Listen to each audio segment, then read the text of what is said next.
लोग बागों का मानना है कि तीसरी शक्ति एग्जिस्ट नहीं है। हाँ भाई, तुम लोग मानोगे भी क्यों? जिनके साथ बीतती है उन्हें ही पता होता है इसका असर, इनका खौफ और जिंदगी भर का साया जिसके डर के आगे वो अपनी जिंदगी गुजारते हैं। बहुत से लोग मिलते हैं रियल लाइफ में मुझे जो कहते हैं, तुम बहुत जानते हो ना, बहुत कहानियां सुनाते हो, अगर ऐसा कुछ है तो सच में मुझसे मिलवा भूत, ऐसा कहते हैं। कहाँ है तेरा प्रेत, ला मिलाते हैं। कोई टोटका बता दो, ऐसा कोई टोटका बता दो जिससे मैं भूत से मिल लूं। हम नहीं मानते भूत से, ऐसा ऐसा लोग कहते हैं। भाई अगर तुम्हें दिख गया ना तो रातों की नींद दिन का चैन उड़ जाएगा। जानता हूँ कुछ चीजें, मैं कुछ उपाय बता दूंगा जिसको तुमने अगर 3 दिन भी कंटिन्यू कर दिया, तुम्हारी आंखों के सामने वो खेलता नजर आ जाएगा। कभी जाना मेहंदीपुर बालाजी, बागेश्वर धाम या भारत के ऐसे जो तमाम स्थान है और वहां देखकर बोलना कि भूत प्रेत सच में होते हैं क्या। और यदि इसके बाद भी तुम्हें महसूस ना हो, तुम पे भगवान का हाथ है। और यदि तुम पे महसूस हो भी गया, अपनी कहानी भी कमेंट कर देना, अगले पार्ट में उसको भी सुना देंगे। तो सबसे पहले स्वागत है आपका आपके खुद के चैनल गुमनाम है कोई में। तो आज की कहानी है हमारे पास दिल्ली की करोल बाग से। वैसे तो ये बहुत कंट्रोवर्शियल टॉपिक है, लेकिन मैं इसको थोड़ा सा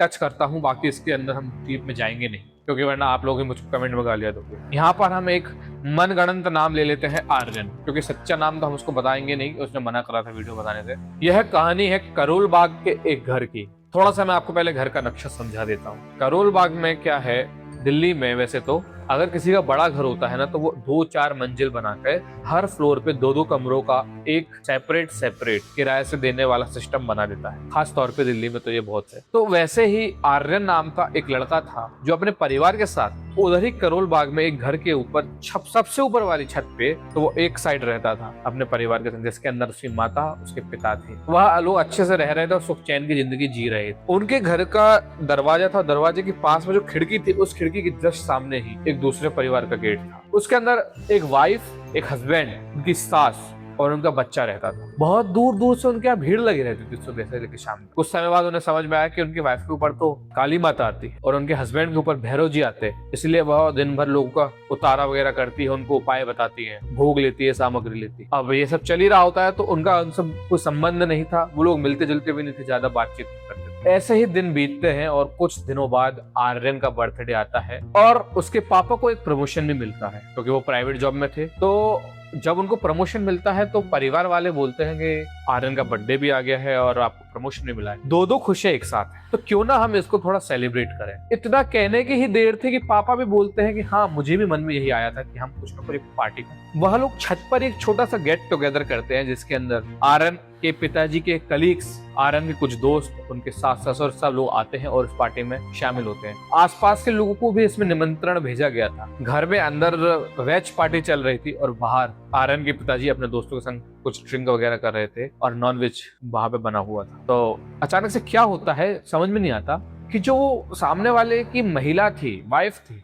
वो अचानक से आर्यन के पापा पास आती है और तन के खड़ी हो जाती है और कहती है, आपने मुझे पार्टी नहीं दी। तो बहुत ही कंफ्यूजन वाली मुद्रा में वो कहते हैं कि पार्टी अंदर चल रही है, आप चली जाओ, और अंदर सब पनीर वगैरह जो है सब बना है। नहीं, मैं तो आपसे ही पार्टी लूंगी। अब किसी लड़के से अगर ऐसा बोला जाता है तो बहुत ऑकवर्ड सिचुएशन आ जाती है। वो अपने कलीग्स को देखता है, पता नहीं क्या हो गया। तो कहते नहीं, मैं ड्रिंक करना है, मुझे भी शराब पिलाओ, मुझे भी नॉनवेज खिलाओ। तो वो कहता है, ये कोई अच्छी बात नहीं है, हम जेंट्स यहाँ पे कर रहे हैं, आप बीच में आ रही हैं, आप साइड हो जाइए, आपको मैं अलग से नॉनवेज और पहुंचवा दूंगा। नहीं, मेरे को तभी चाहिए। इतना कहते ही उसने आर्यन के पिताजी को जोर से धक्का दिया और आर्यन के पिताजी नीचे गिर गए और कूद के आती है और उनकी छाती पे बैठ जाती और उनके गाल पे चांटे मारते रहते, मुझे नॉनवेज दो, पार्टी दो, बाल खोल के झूमने लगते जैसे कोई माता वाता है, भोग वगैरह चाहिए, मुझे भोग दो, माता हूँ, शराब दो, ऐसा। अब इतना सुनते ही वो उसको 2 मिनट तो वो सक पका गया, उसको समझ में नहीं आया आर्यन के पिताजी।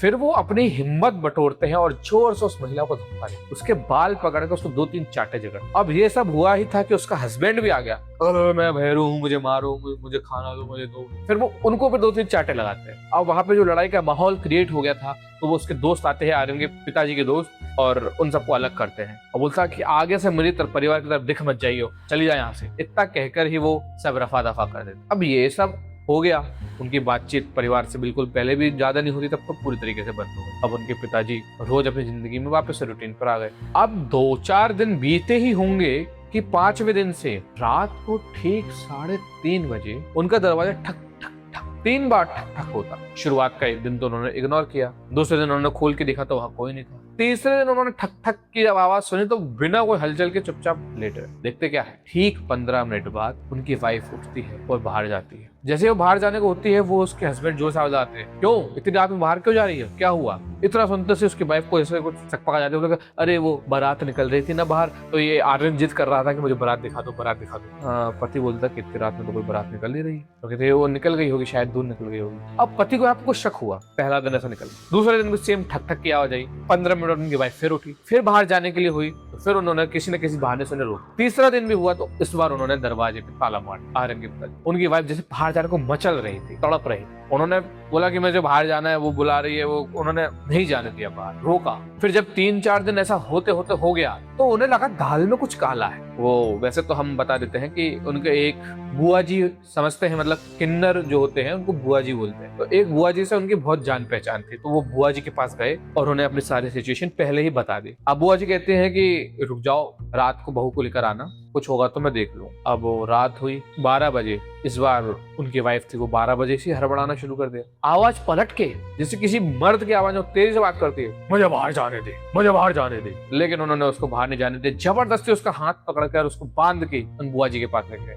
अब जैसे बुआ जी के पास, बुआ जी उसको देखते से बोलती है, अरे भाई किसको लेके चल रहा है साथ में तू, ला इसको यहाँ बैठा। देखती, उनको बिठाया गया पास में। तो जैसे कुछ मंत्र वगैरह होते हैं, उन्होंने वो मंत्र वगैरह पढ़े और बोला, सही सही बता तेरे संग क्या हुआ था कुछ समय पहले। तो वो अपने 2 हफ्ते पुराना जो कारनामा हुआ था वो बताते हैं कि 2 हफ्ते पहले मेरी एक ऐसी लड़ाई हुई थी। तो कहते हैं कि उस महिला के ऊपर कोई काली माता की हाथ नहीं है, कोई भैरव जी नहीं है उनके साथ, रेत बैठा है उनके घर पे जो सबको उतारे बताकर भोग लेता फिर रहा है, तो खूब मजबूत हो गया है। तूने उसको जो मारा था ना, उसकी शिकायत कर दी उसने प्रेत से, तो परिवार को लेने बैठा है वो।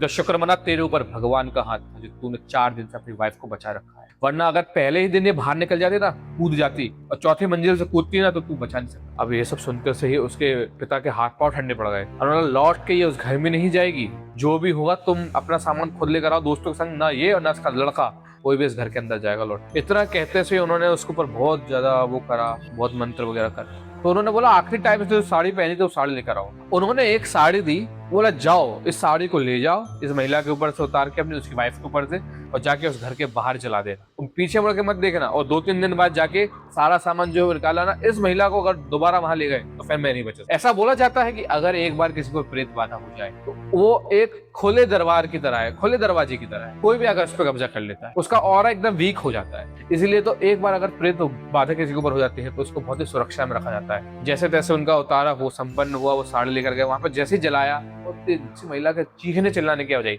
जैसे किसी के ऊपर आग लग गई हो, तड़प चिल्ला रही है महिला, रो रही है बहुत जोर जोर से। उन्होंने न पीछे देखा न मुड़े और आगे घर छोड़कर वापस आ गए। 2-3 दिन बाद अपने दोस्तों के संग गए और सारा सामान ले आए और थोड़े ही दूसरी जगह पे जाकर उन्होंने अपना घर शिफ्ट कर लिया। उस घर में उतारा वगैरह सब वैसे ही चल रहा है, उस महिला को कोई परेशानी नहीं हुई। परेशानी तो इनके साथ, जो कि उन बुआ जी की कृपा से ठीक हो गई। तो यह थी कहानी करोल बाग के एक भूतिया घर की। अगर आपके पास भी अपनी कोई ऐसी कहानी और आप हमें भेजना चाहते हैं तो कमेंट जरूर करें, हम आपको एक स्पेशल नंबर प्रोवाइड करेंगे जिस पर अपनी कहानी रिकॉर्ड करके भेज सकते हैं। अगली कहानी के लिए stay tune with the channel. धन्यवाद।